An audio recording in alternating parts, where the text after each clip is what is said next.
Welcome, Guardians, to another This Week at Bungie. This one is for the 24th of March 2022. But first of all, let me say that I've leveled up my light game just a little bit. Just a little bit further, closer towards what we want. When I say I've leveled my light game, I mean I've leveled it significantly. Whoosh. Look at that. Oh my god, how bright is that? That's ridiculously bright, which means that I can turn down the ISO on my camera and have less noise overall on the shot. It's really cool. I love it. It's fantastic. Let me just zoom out. There you go. There's a lot less noise. It's a lot more fluid. The image stabilization is a lot better. That cable's not in the way at the moment. We do have a second camera that we could use eventually, but yeah. So I hope you're doing well. I have two lights now. I've got a ring light over here, which you can see is just doing a little bit of edge light, I suppose.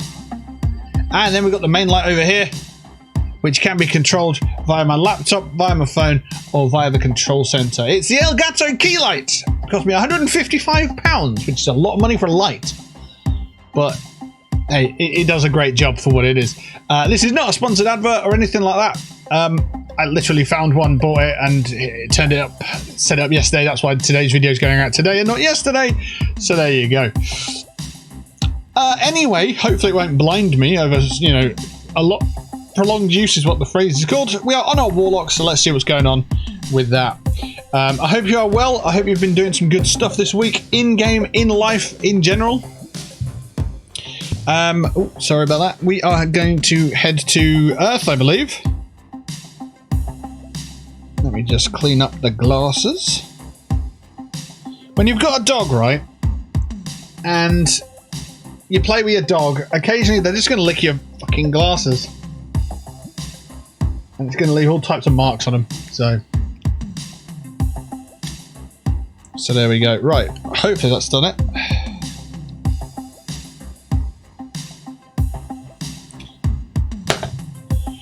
Right, so we're going to look at XUR's inventory today, and we're also going to look at the This Week at Bungie, the TWAB. Where TWAB? TWAB where? Where TWAB? Where? I've got it on a document, don't worry about it. We'll get that out there in a few moments. Let's have a look at the directory, or the director. We are looking, I believe, European Dead Zone, as I believe that's where... Or is it the tower? No, it's the tower, isn't it? The last city. So we need to drop in the courtyard landing zone and then head over to this side. So we'll go and find XUR.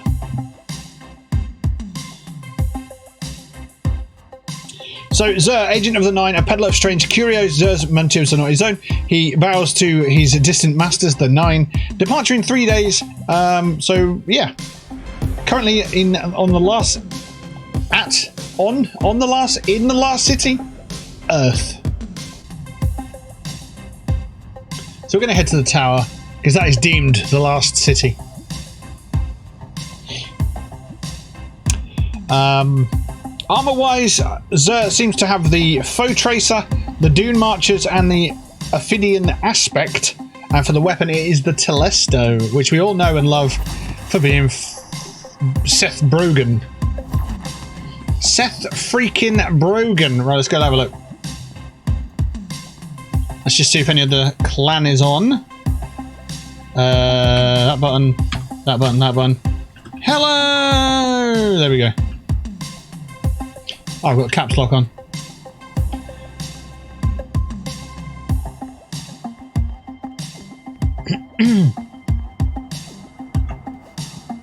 Make sure the game is running. Yeah, we're up and running. Meggy Rauer says hi! Hi, Meggy Rauer.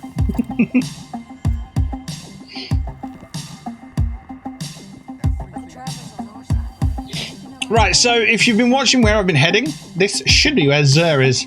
Should be on the stairs up the top. So let's find out. Yeah, there he is. It's XUR. Let's have a look, see what he's got. I have just mentioned what he's got, but we'll look into it in a bit more detail as well.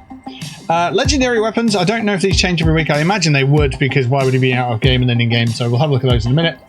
Dead Man's Tail and Hawkmoon are still available here. Snapshot sights, Killing Wind. Yeah, let's take a look at Telesto. It's got Harbinger's Pulse on it. It is a fusion rifle. Fusion projectiles attach and detonate with a delayed void blast. This has been broken in so many different ways. I think a lot of players or who have been, you know, using the OP-ness of it, I said penis, OP-ness, not as in overpoweredness, have been basically using this weapon, shooting their friends, charging up the grenades, and then running into battle, and then them exploding. So like a kamikaze effect. I know Luce has been doing that. He's been having a lot of fun with it. So yeah, that's Telesto. That's the legendary, the exotic, sorry, fusion rifle available from XUR at the moment. And then let's have a look. Foe Tracer is it visually marks targeted enemies, deals more damage to low health marked enemies. Interesting one. That's for your Hunter. For your Titan, you've got the Dune Marchers. Bloody Doonies. Increases sprint speed. Sprinting builds up a static charge. After melee attacking an enemy, that charge will chain damage to nearby enemies. That sounds like it could be pretty decent in your old Crucible. Because you know the melee attack of a Titan's quite strong anyway. So if you can one-shot with a melee, and that's charging up enemy damage, could be quite powerful. And then for the Warlocks, we've got the Ophidian Aspect. Cobra Totemic. Weapons ready and reload very quickly. Melee range is extended. These look pretty cool. But I am not yet sure on them yet. Sure. Yes. A couple of skins from there. Wow, that's snakes. That's just snakes wrapped around your arm. That's amazing. Let's have a look. Colour scheme. Oh, you can change the colour of the snakes. That's insane. I love that. I don't even care about the legendary exotic thingy thing. It's fucking snakes. Let's have a look at the defaults. Oh, I guess they're snakes anyway, aren't they, by default? They're just cobras. Because they twist around. Right, okay. Change the colour of your snakes, sir. Fucking yeah, mate. Red snake on your arm. As long as you haven't got a purple-headed snake on your arm, it's all good. Right, let's have a look at his legendary gear. So we have 1, 2, 3, 4, 5, 6, 7 weapons to take a look at. We've got Night Watch, which is a scout rifle, lightweight frame, subsistence, and explosive payload. Not bad. Not bad at all. So scout rifle, not quite a sniper rifle, but a lot more sort of versatile than a sniper rifle, and a little bit less versatile, like a marksman rifle basically. A little bit less versatile than an auto rifle. Fucking hell, my words are stuck in my brain at the moment. So what have we got on this one then? Subsistence, defeating targets partially reloads the magazine from reserves, always nice. Projectiles create an area of effect detonation on impact, and it's got accurized rounds or extended mag. Extended mag would be nice. So extended mag plus subsistence, that works quite nicely. And then you can have corkscrew rifling or small bore, which obviously adjusts the stability, handling speed, and range. So not bad at all. Second up, we've got the Escape Velocity Smg. I've pretty much got an SMG build at the moment, which for a Warlock's probably not great, but I've got some challenges I'm chasing down. So yeah. What do we got on this one? Overflow, picking up special or heavy ammo, automatically loads his weapon beyond normal capacity. So obviously you're picking up your bricks. Nice. So I don't know how much ammo this thing would end up carrying, but that'd be quite nice. Overflow and subsistence might be quite nice together. Osmosis, using your grenade ability, changes this weapon's damage type to match your subclass until you stow it. Quite cool. Using your matches. So using your grenade ability. So if you've got a grenade build, for example, this basically switches to that grenade type. So if you've got a void build, you throw a void grenade out there, this is now a void weapon. And you keep doing that, and yeah, you'll be right. Interesting stuff. Death Adder Smg. It's quite a nice SMG, this one. What do we got? Accurized rounds. Yeah, Feeding Frenzy. Each rapid kill with this weapon progressively increases reload speed for a short time. So the more kills you do, the faster you can reload and get more kills. Again, Disruption Break. Breaking an enemy's shield with this weapon makes them more vulnerable to kinetic damage for a brief time. Okay, it's alright, I suppose. Widow's Bite, Feeding Frenzy, and Opening Shot. This one is a sniper rifle. Feeding Frenzy. Each rapid kill with this weapon progressively increases reload speed. And Opening Shot. Improved accuracy and range on the opening shot of an attack. Not bad for a sniper rifle, but I wouldn't use it. I don't really use sniper rifles anyway. But if you're peeking on the old PvP, bit of Crucible, boop, boop, could be good. Far future. Sniper rifle again. Quick draw. This weapon can be drawn unbelievably fast, and reloading grants increased damage based on the number of rapid kills made beforehand. Like sniper rifle rapid kills, not really one for me, to be fair. You got the 7th Seraph. I was going to say Separaf, but that's not that. The 7th Seraph Saw, the Triple S, has got field prep, increased ammo reserves, faster reload, stow, and ready when you're crouching. And it's also got Mulligan, which means missing a shot, as a chance to return ammo to the magazine, which in a machine gun could be quite good if you're spraying and praying. And finally, we've got the Third Axiom, which is a pulse rifle with Surplus, which increases handling, reload speed, and stability for each charged ability. And Vorpal, which is extra damage against bosses, vehicles, and guardians with their super active. Interesting stuff. So there you go, that's Xur's gear. The exotic is available for 97 shards. What I would suggest is get these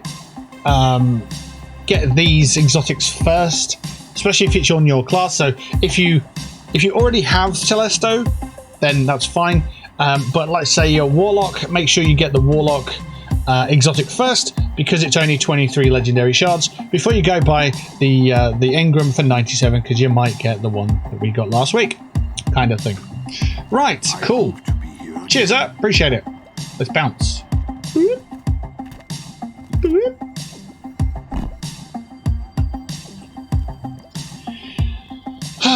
Let's step into the light. I guess that's the lights up there. Fair play. Right, we're going to head over and have a look at the TWAB. Read through the TWAB and see what's up in this weekend's stuff in Bungie. Right, this week at Bungie, 24th of March 2022. This video is coming out on the 26th, but, you know, as I say, that's because I was setting this thing up yesterday and a little bit late to the party, I guess.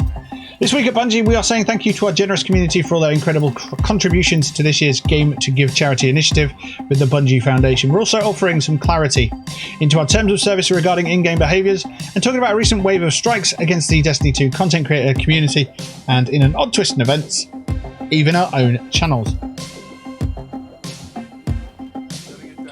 A lighter TWAB this week. I don't know why the K is clickable, but I'm obviously going to click it. Fair enough. But no less important, this week we're wanting to dive a little deeper into our recent Game to Give charity initiative with the Bungie Foundation, which donated all proceeds from the first 48 hours to Ukrainian relief efforts, while also doing some good for kids in need, and a variety of other light-worthy initiatives. It was another great year despite an all-virtual again, filled with good times, a giant wheel that made Cosmo's arm much stronger after so many spins, and some awkward dancing with wigs from our dev team. We also saw Guardians from all over the world heed the call and contributed in their own communities for a good cause, which provided lasting memories to cherish for a lifetime, while also giving back to the world that we call home. Very nice. Doing a little good, one light at a time. Boop, boop, boop, boop, boop, boop, boop, boop. Woohoo! Another year, another great opportunity to continue the good work of the Bungie Foundation for this year's Game to Give charity initiative. This year, the community banded together once more to raise hype and funds for a variety of good causes, including Ukrainian humanitarian efforts. You can learn more about that by clicking here. Right there. Children's hospitals, and even a rehab for veterans reintegrating into the civilian world. As a vet myself, this was something I was not personally aware of before joining the team, and I was ecstatic for another reason to support the continued efforts of this organisation. Their words, not mine. But it's not about me, it's about you and the work that we've done together to make the world just a smidge bit better for everybody. Good, nice. From a spinning wheel filled to the brim with prizes to an inside look inside some of Destiny's best content, this year's Game to Give event ended on a high note. How high, you may be wondering? We've got the Bungie Foundation here to break it all down. So, that's the number right there. 2.011 million? Is that a number? I don't know. Just over $2 million. Game to Give has raised a record amount of 2 million. We reached this incredible amount of funding because the 38,500 donors and 575 fundraisers who supported across 103 countries managed to put stuff together. To say this was a true global Guardian initiative is an understatement. From the bottom of my heart, thank you very much. It's incredible. Blimey. Clarification of account security policies. Last year we updated the Destiny 2 security policy and how we would be taking action against account recoveries and account boosting services. Now we're diving a little deeper into that, but first a small recap on what these services are and what they are and why they are against our guidelines. Okay. As noted in our account restriction and banning policies article and terms of service, found here and here, link in the description below, it is referenced that players agree to not allow access to the Destiny 2 accounts to anyone outside of the umbrella of ownership. Account boosting also falls under this restriction scope, which is where players will relinquish their accounts to boost their light levels and earn certain high level gear, which puts an unfair investment into one's character when paired up against those playing the game organically. I've read it, I still don't really understand how that's even possible. Using these types of services can tarnish competitive activities like Trials of Osiris, or even reduce the value of rewards from activities like raids and Grandmaster Nightfalls. To protect the integrity of these experiences, we are issuing the appropriate reprimands to a number of accounts in accordance with our policy. Our security team had this to say about our policies regarding account sharing and other in-game behaviours that can jeopardise account integrity. Bungie product security team said in August 2021, Bungie adjusted its policy to clarify that account recovery, boosting, and players that benefit from these services were in violation of our TOS. Since then, we've closely monitored suspected activity and issued our first wave of bans against identified violators. We want to assure the community that we will fairly enforce our policy on player conduct for even the most skilled or well-known players. So even if you're the biggest guy out there, or the biggest lady out there cheating, you're still cheating and boosting, and it's not good. Destiny is an evolving experience, and we will continue to update our policies to make the game a more enjoyable and safe experience for all players. We will continue to update the community on the further evolution of these policies, but for now you can read up on our current stance right here. Again, this document will be linked in the description below, so you can click through at your leisure. Player support report. Winter is over. Winter is over. Rejoice, everybody. Winter is over. I would love it if the world could just turn off daylight savings and winter savings and all this clock changing bollocks. We're changing our clocks tomorrow in the UK, but I'd love it if they just went, right, permanent summertime. Seasonal affective disorder, aka SAD, I know it's a really ridiculous name, it does affect people. And if that is a man-made construct or a human-made construct, why not just get rid of it? Like, come on. Anyway, I move on. Another week, another report from our ever-diligent player support team. This is the team that works tirelessly to track down all reported issues from players no matter the size of the issue. They don't have capes, but maybe they should. So dish them out. Dish out some capes. While we look into cape sizing, yes, they are! The team's latest report centres around Rahul's destination materials, devour timers, and more. This is their report. Known issues list, help forums, and Bungie are available through the link. Raid Emblem update. We have hit a snag in our processes to send players who completed the Vow the Disciple raid during the 48-hour contest mode. We hope to have a resolution soon, and we'll notify players once their emblems are distributed. Hotfix. On March 29th, which is this Tuesday coming, 4.0.0.5 will be released to the world. Maintenance times are available here.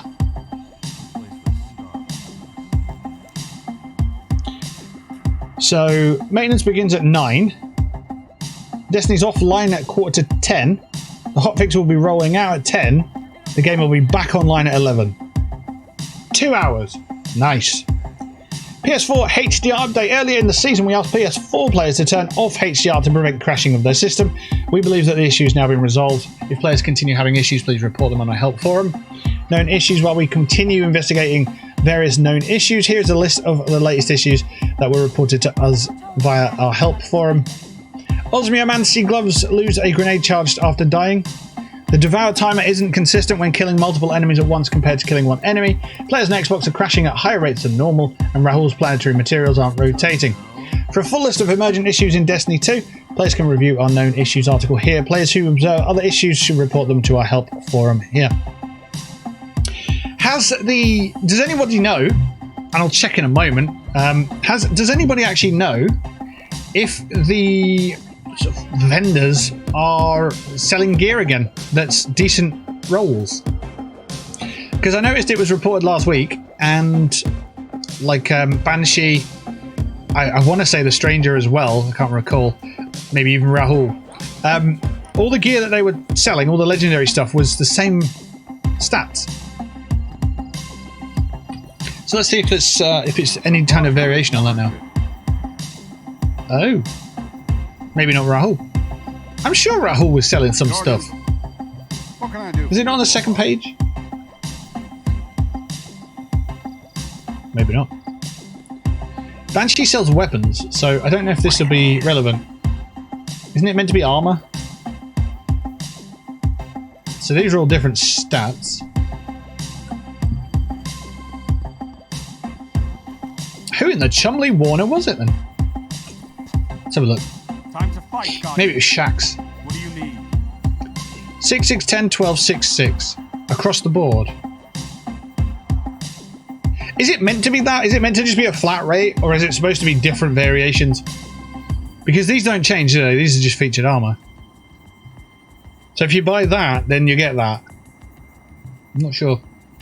I'm still not sure how it goes, to be honest. Hey, look, we just got one. But we got it through an engram, not a unlock. Let's take a look. So what is it? 6, 6, 12, 10, 6, 6, something like that? No. So we get, when we earn them through engrams, they're different rolls. Nah, we'll keep what we've got. I have an entire crucible to officiate, Guardian. I just know that vendors had a problem last week, and I don't know if it's been fixed. Essentially, that's the long of it. Well, that's the short of it, actually. The long of it was me wondering about it. Okay. Takedown clarifications over the past week. We've noticed an escalation in strikes against content creators in the Destiny 2 community, both big and small. I'm now one of them. Hello. And while some of our takedowns in the past have been legitimate violations of established standards, many recent strikes were issued for content that does not violate these terms. This prompted us to release the following statement. We are aware of copyright takedowns on YouTube and are actively investigating. This includes content on our own channels. These actions are not being taken at the request of Bungie or our partners. Please stand by for future updates. Yeah, I thought I saw it was a third-party takedown notice. So I think it's either someone who is trying to mimic it, or it's someone who has a part ownership in the audio, or in some kind of aspect. So we'll just have a read and find out. We also included a link to our intellectual property guidelines, which can be found here. Again, link in the description. The most recent wave of takedowns was peculiar, and upon further investigation we've confirmed that they included some takedown actions from fraudulent accounts created to impersonate our IP protection service. Right, so it's just some nonsense. Google has confirmed that the accounts that have submitted fraudulent legal requests to YouTube have been terminated and will no longer have access to Google products, unless they change the name and stats and all that bollocks. But yeah, all fraud submissions from these accounts will be reversed. Some already have. Some should come through shortly. The processing of these takedowns was an enforcement mistake by Google. I'm sure it was an algorithm issue. And beyond rescinding the strikes and reinstating the videos, they're also working on process improvements to reduce the likelihood of it happening again. So this is what you don't realize unless you're into this sort of industry or whatever. Whenever there's a breach, if a breach happens, it basically tells the company involved that there is a breach. So when it happens, that company will then tighten up their measures because they know that, oh shit, there's a gap, there's a hole where people can get through and make some bullshit claim. Right, now I know about that, I'll seal that, I'll never do it again. So with every breach like this, companies such as this tighten their security. So yeah, if you see it as, oh my god, there's they're getting through, they're hacking or whatever you think they're doing, like they'll do it once, the products will be the problem will be rectified, and then the security will be tightened furthermore. So yeah, like if you own a Discord and you see someone gets into your channel and starts spamming messages and stuff, like it's only until that point that you realize that people could do that, and then you clamp down on that security, and then they can't do it again. You know, so yeah, even for a company of this size, it is a learning process still. Even with Google, for example. And then, you know, the whole debate comes in, well, should they be able to? Should they already have the implementations in place so they, you know, it is what it is. But ultimately, the bottom line is they tighten the security furthermore because of it. Please be patient and we work with YouTube to correct the fraudulent DMCA notices. In the meantime, we ask that you please refrain from harassing any member of the community or any employee of CSC. We wanted to clear up a few misconceptions caused by this fraud. CSC, a Bungie partner that aids in IP protection, did not go rogue or issue any unauthorized takedowns. Bungie does not use or authorize algorithmic takedowns on YouTube. All actions by CSC are reviewed and authorized by Bungie. Remember, this wasn't CSC. So, yeah. Because these are human processes, in rare occurrences, human error has occurred in which we have quickly worked to correct any issues.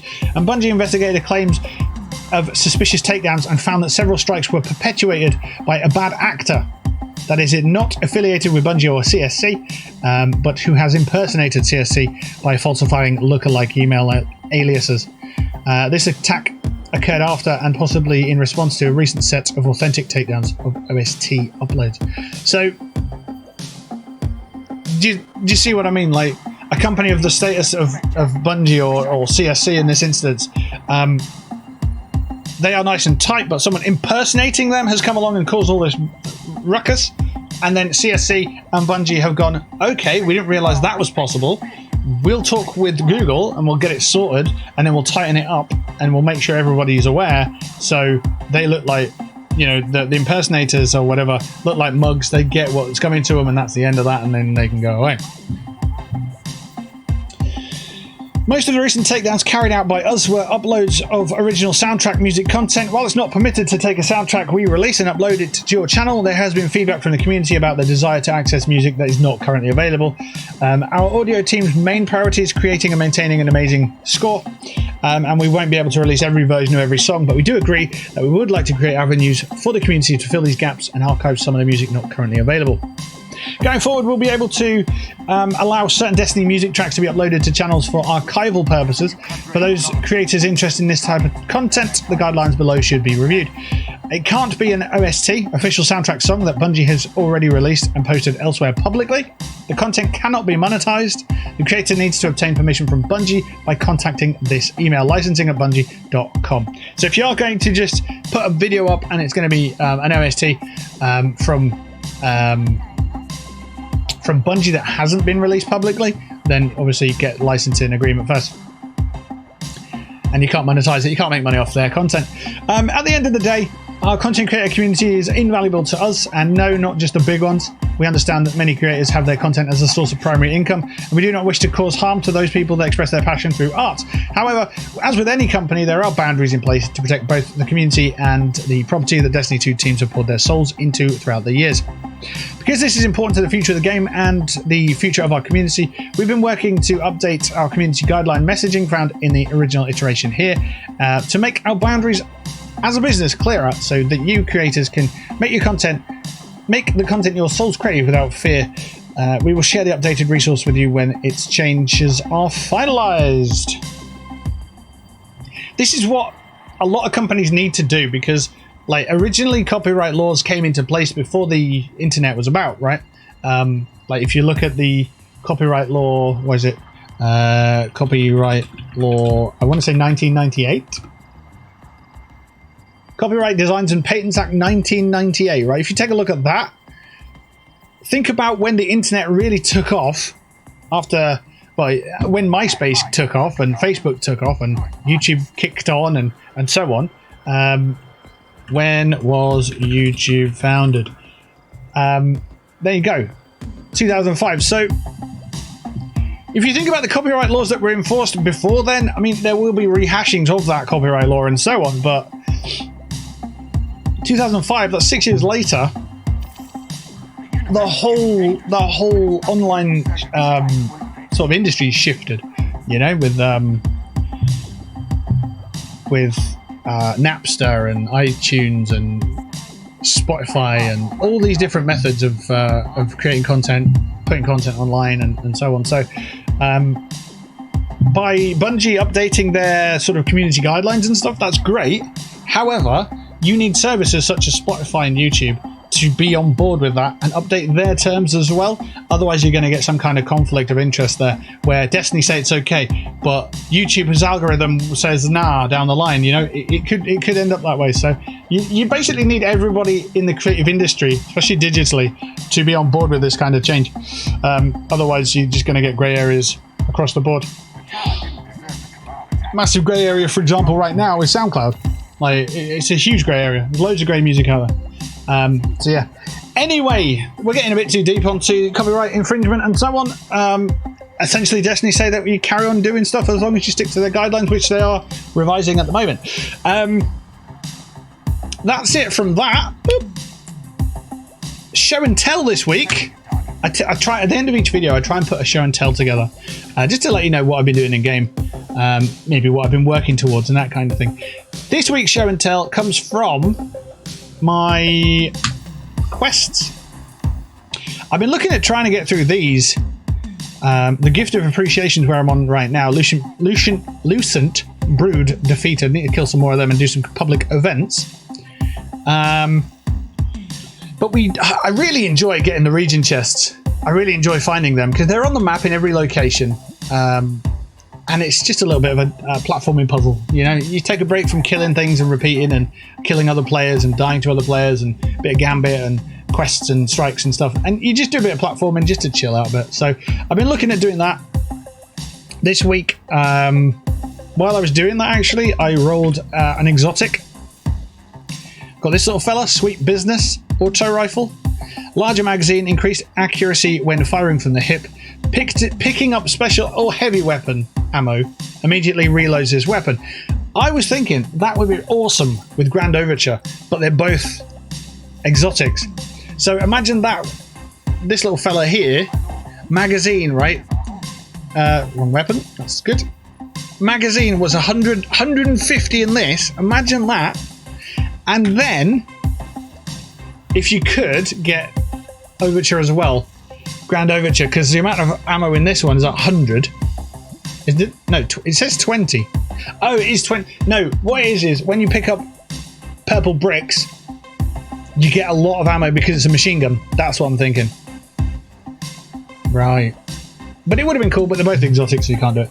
What I would like to see down the line is maybe, and this sounds pretty fucking nuts, I get it, but maybe a game mode that's, you know, maybe for a weekend once a year where you're unlimited on the amount of legendaries, not legendaries, yeah, it's unlimited the amount of exotics you can have equipped at one time. So you could have 3 exotic weapons, you could have 5 exotic, I don't know if you can get exotic bombs, but yeah, max out your exotics and wear them all at the same time. It'd be amazing.